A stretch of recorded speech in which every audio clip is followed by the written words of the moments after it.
Vad är en låg respektive hög lön? Där har man en väldigt, väldigt hög lön på mellan 60 och 70 000 kronor som ändå är med i Lyxfällan.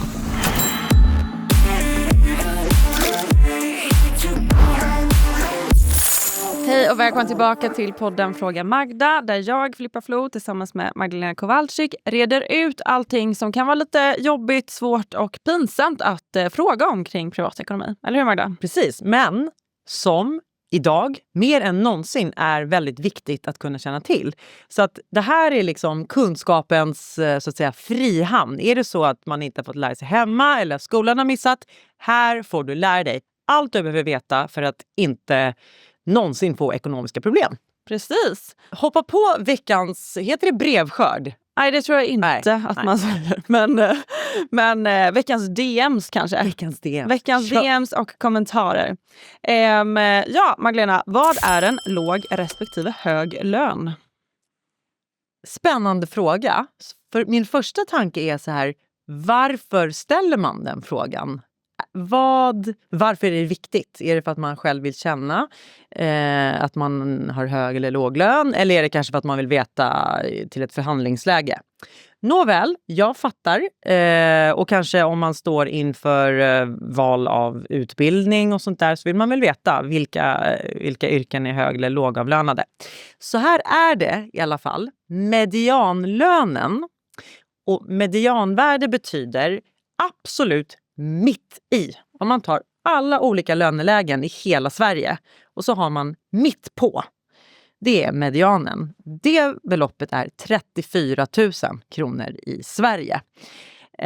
Och det betyder ju 26... Och där kanske vi också säger innan skatt. Precis, det är 34 000 brutto. Betyder att man får ut ungefär 26 000 kronor.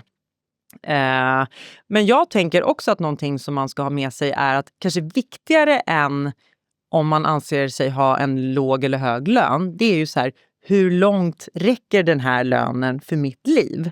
För man ska också komma ihåg att beroende på i vilken kommun man bor i Sverige så finns det olika skattesatser så man får behålla olika mycket av den här lönen.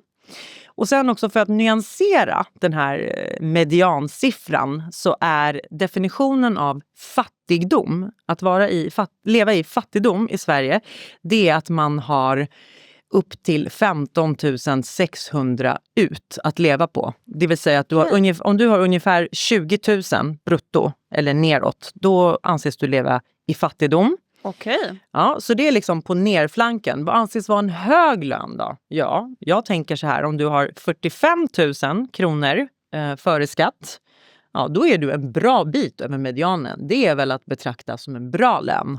Mm. Och har du över 50 000 före skatt, då är du en av Sveriges 10 toppprocent i lön. Okej. Ja. Så det visste du inte? Nej, jätteintressant tycker jag. Så 50 000 och uppåt i månaden är att betrakta som en riktigt bäst betald lön i Sverige. Mm. Sen ska man tänka på en sak till. Utöver liksom själva pengarna i lönekuvertet så finns det ju faktiskt andra saker som man kan förhandla sig till eller få som också har ett värde. Alltså antingen ett monetärt värde eller kanske ett värde för dig. Ja. Vad är det då? Att man har extra... Semesterdagar typ? Semesterdagar, exakt. Time is money, brukar de säga. Så semesterdagar, vissa har pensionsavsättningsdealar. Pension kommer ju återkomma säkert i den här serien. Det låter lite torrt och lite avlägset, men ytterst handlar det om reda pengar i vår ficka idag eller i framtiden. Firmabil. Vissa människor har en tjänstebil. Det kostar pengar. Man får betala ett förmånsvärde. Och kan det vara även busskort eller? Jag tror att det finns inom vissa yrkesgrupper så kan man få ett busskort också. Och det är ju bara att räkna med det. För att det är ju pengar man annars hade behövt ta från sin lön. Nu har vi ett medianvärde. Vad tjänar väldigt, väldigt många? Vad tjänar topp 10%? Hur mycket tjänar man eller har man om man är fattig?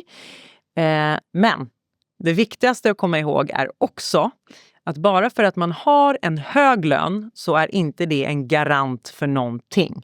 Jag har träffat människor, ingenjörer eller folk som jobbar med infrastruktur. Där har man en väldigt, väldigt hög lön på mellan 60 och 70 000 kronor. Som ändå är med i Lyxfällan. Så ytterst handlar det inte bara om vad har man för lön utan också vad skaffar man sig för så kallad kostnadskostym. Om du köper x antal båtar och bilar och carports och allt möjligt jox så blir det ju dyrt. Så det handlar ju faktiskt, det viktigaste är ju att den lön man har räcker till det liv som man lever. Ja, men verkligen. Jag tror att vi har pratat någon gång om att man ska ha sätta undan. Ja, men vi pratade lite i något av de förra avsnitten om vad man ska sätta om livet händer och kommer emellan. Och jag tänker att det baseras på hur lyxigt man lever. Exakt. Ja. Har man, ju större hus man har, desto större krigskassa behöver man. Ja. Värmepannor är jättedyra har jag förstått. Då har vi en till fråga. Hur påverkar Sveriges statsskuld samhället och mig? Ja, man pratar mycket om statsskuld. För att det är egentligen staten behöver ju pengar att använda för att investera i vårt samhälle. Det finns, man vill bygga skolor, man vill bygga vägar, all sorts av välfärd.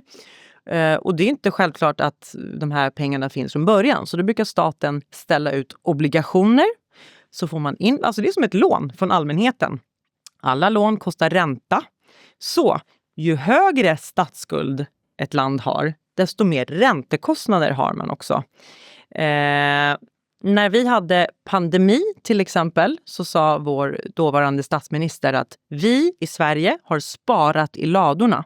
Vad hon menade med det var att Sverige har inte så hög statsskuld. Man brukar prata om procent av bruttonationalprodukten. Alltså hur mycket är staten skyldig allmänheten i förhållande till hur mycket värde som skapas i landet. Så procent av BNP. Och så brukar man säga att Sverige har ungefär 1/3 av BNP i statsskuld. Att jämföra med USA som har långt över 100%. Och även Frankrike som strejkar mycket, som vill gå i pension tidigt men som har en stor välfärd. De är också jättestor. De är skyldiga mer än vad de skapar i värde i landet. Och det säger sig självt. Det blir problematiskt. Staten har inget wiggle room, kan inte investera där det behövs och framförallt har jättehöga räntekostnader. Så tillbaka till, har man en låg förhållandevis statsskuld som Sverige har, man har sparat i ladorna, så har man också utrymme att låna upp lite mer och hjälpa till och stoppa in och investera där det behövs. Just det. Och för min plånbok då, så för din plånbok innebär ju det, alltså för din komfort så innebär det att skolor och sjukhus och vägar funkar relativt väl därför att staten kan stoppa in och hålla dem i gott skick. Men för din plånbok så innebär det också att det är en lägre risk för skattehöjningar. För har staten en stor skuld och höga räntekostnader så är ligger det nära till hands att man ökar skatt på saker och ting. Och nu har ju staten, i alla fall hypotetiskt pratar man här, ska vi sänka matmomsen till exempel därför att folk har det kämpigt där ute. Så det är ju en möjlighet. Så att staten säger sig, vi tar in lite mindre skatt på mat ett tag. Och så hoppas vi att det gynnar oss konsumenter i fickorna också. Det är för att vi har en lägre statsskuld. Så att svaret på frågan är väl kanske att det påverkar inte din plånbok direkt. Men det påverkar välfärdssamhället du har i och det påverkar flexibiliteten i den stat du lever i. Ja, men jag tror att vi har gått igenom de frågorna som vi hinner med idag. Toppen! Så vi får väl uppmana igen att har man en fråga så är Magdalena den första att svara på den.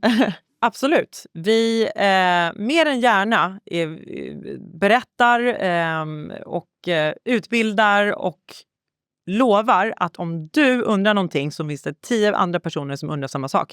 Så nu är det jag som babblar på här och vi hinner inte mer. Men vi är tillbaka nästa vecka och berättar mer om allt som din plånbok behöver veta. Ja, precis. Vi kanske svarar på just din fråga i nästa avsnitt. Tack för att ni har tittat och hängt med oss. Vi ses nästa vecka. Ciao! Ciao!